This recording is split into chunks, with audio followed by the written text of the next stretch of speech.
నడిచినా కూర్చున్నా మోకాళ్ళ నొప్పులు వస్తున్నాయా? ప్రాణ పెయిన్ క్లినిక్ లో అధునాతన చికిత్సతో మోకాళ్ళ నొప్పులు తగ్గించుకోండి. నమస్తే, వెల్కమ్ టు మనం టీవీ. మనం ఉన్నది మన కోసం. నేను వలి. ప్రస్తుతం స్టూడియోలో ఉన్నారు ప్రముఖ పొలిటికల్ అనలిస్ట్ అంకమరావు గారు. వారితో మాట్లాడదాం. అంకమరావు గారు నమస్తే సార్. నమస్తే వలి గారు. అంకమరావు గారు, మార్చి 27 డెడ్ లైన్ పెట్టారు.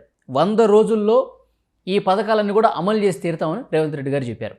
ఇప్పుడు 27 లోపే అన్ని అమలయ్యే పరిస్థితి ఉందంటారా ఈ దూకుడు చూస్తుంటే? ఇప్పుడు వలి గారు, మీరు ఒకటి ఆలోచించుకోండి. ఇంతకుముందు గతంలో ఏ దరఖాస్తులు పెట్టుకున్నా కూడా ఒక్కోదానికి ఒక్కో దరఖాస్తు పెట్టుకునేవాళ్ళు. ఇవాళ దీన్ని చూసుకుంటే పారదర్శకంగా ఎందుకు ఉంది, వీళ్ళు ఎందుకు వెళ్తారు అని ఒక నమ్మకం ఏంటంటే అన్నీ కలిపి ఒకే దరఖాస్తులో పెట్టుకోవడానికి అవకాశం ఉంది ఇక్కడ ఫస్ట్. ఎందుకంటే ఒకే దరఖాస్తు అన్నిటికీ, దానికి సపరేట్ పెట్టుకున్నా కూడా దరఖాస్తు ఒకటే. ఇంతకుముందు మనం ఏదైనా పెట్టుకోవాలనుకుంటే దానికి రకరకాలుగా ఉండేవి. కానీ అలా లేకుండా ప్రజలను ఇబ్బంది పెట్టకుండా ప్రజలకు అందుబాటులో ఉండే విధంగా, అర్థమయ్యే విధంగా ఈరోజు ముందుకు తీసుకెళ్తా ఉన్నారు. ఇప్పటికీ 2 పథకాలు అమలు చేయడం మొదలు పెట్టేశారు, వాళ్ళు ప్రారంభించేశారు. 6 2 మొదలైనవి కదా, మిగిలిన 4 దానికి కూడా సంబంధించినంత వరకు ఈ రోజు వరకు చూసుకుంటా ఉంటే వీళ్ళు ఏం మాట్లాడుకుంటున్నా, చేయలేరన్నా, చేయటానికి ఇష్టం లేదన్నా, వాళ్ళ వల్ల కాదన్నా, డబ్బులు ఎక్కడి నుంచి తీసుకొస్తారన్నా, వాళ్ళు రకరకాలుగా మాట్లాడితే దానికి సమాధానంగా చేతల్లో చూపిస్తున్నాడు రేవంత్ రెడ్డి గారు. అందులో ఎలాంటి సందేహం కూడా లేదు. ఇప్పుడు ఏమవుతుంది, రేవంత్ రెడ్డి గారు ఒక్కళ్ళే కాకుండా దానికి సంబంధించిన శాఖ మంత్రులను, ఇంతకుముందు శాఖ మంత్రులు పెత్తనం ఉండేది కాదు కదా, ఇప్పుడు శాఖ మంత్రులు ఆ శాఖకు సంబంధించినవన్నీ కూడా క్షుణ్ణంగా పరిశీలించి ఈ వచ్చే దరఖాస్తులు ఆ శాఖలో ఎక్కడెక్కడ ఏమేమి చేయాలని చెప్పని వివరంగా వాళ్ళకి బాధ్యతలు పంచడం కూడా జరిగింది. ప్రజల నుంచి దరఖాస్తులు స్వీకరిస్తున్నారు, వాళ్ళ యొక్క ఇబ్బందులు తెలుసుకుంటున్నారు. దానికి కూడా మంత్రులందరూ పాల్గొంటున్నారు. అంటే ఇక్కడ సమిష్టిగా పనిచేస్తున్నారు. ఇక్కడ అవును, అందరూ కలిసి ఒకే నిర్ణయంతో ముందుకెళ్తా ఉన్నారు. ఇది నిస్సందేహంగా ముందుకెళ్ళే ప్రజల యొక్క అభిప్రాయాల ప్రకారం మళ్ళీ ఇంకొక 10 సంవత్సరాలు ఇదే ప్రభుత్వం ఉండే విధంగా, తనే ముఖ్యమంత్రిగా ఉండే విధంగా రేవంత్ రెడ్డి గారు ముందుకెళ్తున్నారని చెప్పి మనం భావించాలి. అందుట్లో ఎలాంటి సందేహం కూడా లేదు. అతను దూకుడే పార్టీకి రక్ష, అతనికి రక్ష అని చెప్పి నేను భావిస్తున్నాను. ఇంకోటి సార్, రేషన్ కార్డు ప్రధాన సమస్య కూర్చుంది. దీనికి ఫారం నింపిన తర్వాత రేషన్ కార్డు కూడా జతపరచాలి. చాలామందికి అసలు రేషన్ కార్డులు లేవు.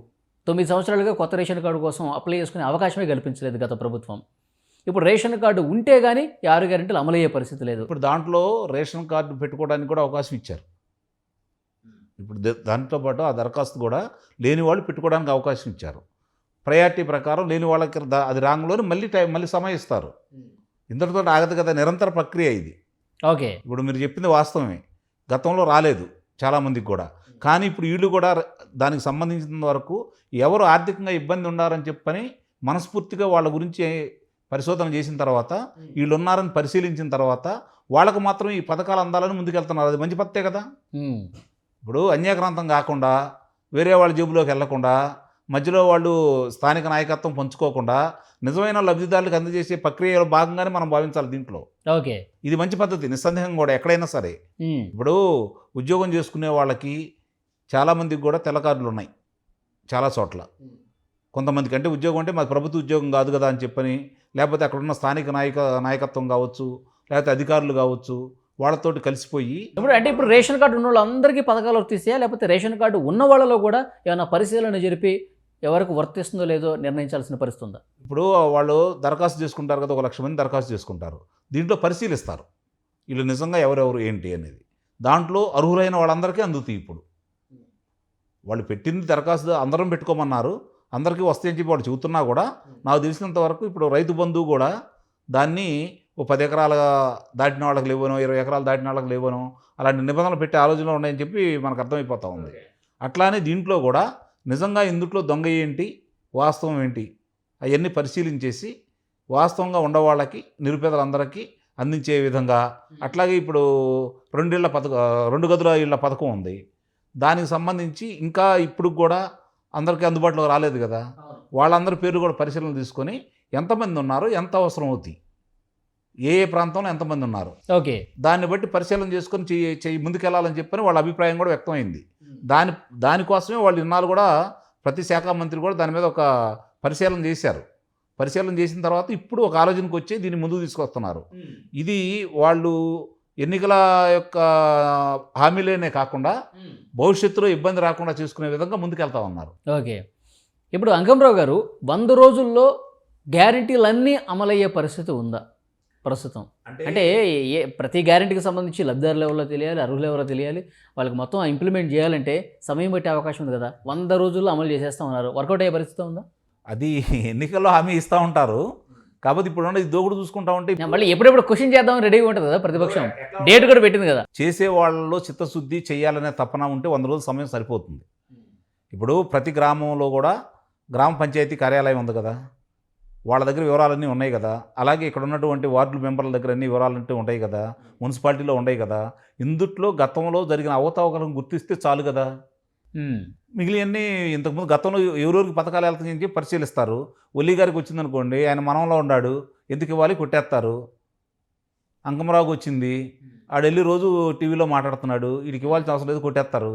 అయిపోయాయి ఇంకా. దాంట్లో దీన్ని చేయడానికి సంవత్సరాలు అక్కర్లేదు కదా. ఓకే, కాలయాపన చేయడం కోసం సంవత్సరాలు పడుతుంది తప్ప పని చేయాలనుకుంటే 100 రోజులు చాలా ఎక్కువ సమయం. అందులో సందేహం కూడా ఏం లేదు, చాలా ఎక్కువ సమయం 100 రోజులు అనేది.